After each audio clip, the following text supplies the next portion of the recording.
lắm mà kênh nó bán 2 lít mấy cơ mà. Đây vô tiền gì?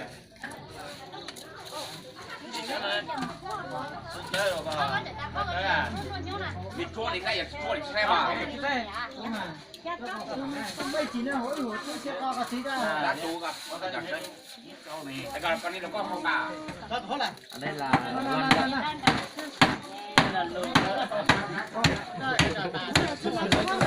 có chén một tí rồi tôi nói xoay nghe tôi xoay một tí.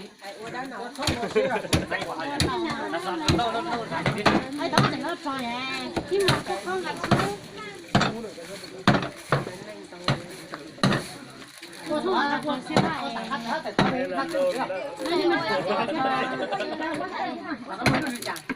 Mình đi một điện thôi, gọi là bên kia thì để kia. Chắc phải nha.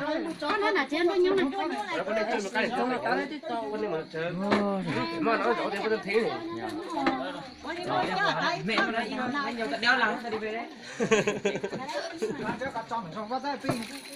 chết thì không đủ. Rồi cho mình tính lịch tính lịch quảng luôn.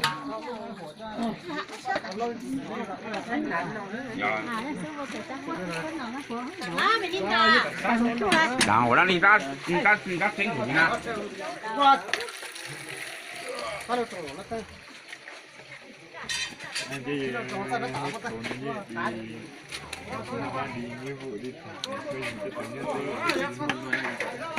Mà còn mót nào thì còn nào thì sẽ cái nằm mót đi. Chế thì cái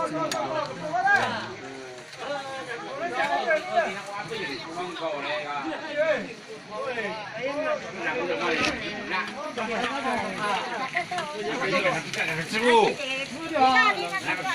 À, nó cái màu lớn gì này cũng吃的哈。对，别走，别走。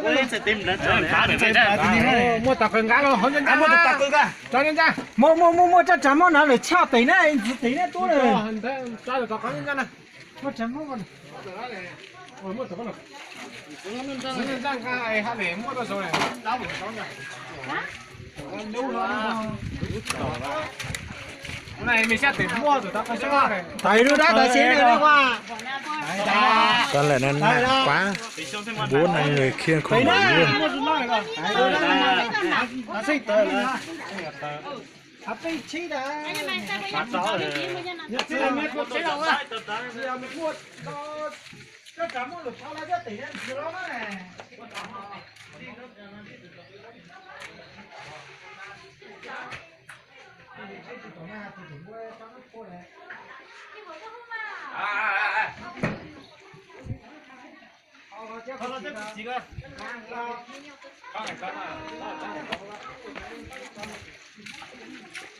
nó chịu tao bán nó có kiếm nó đó bán nó chịu cả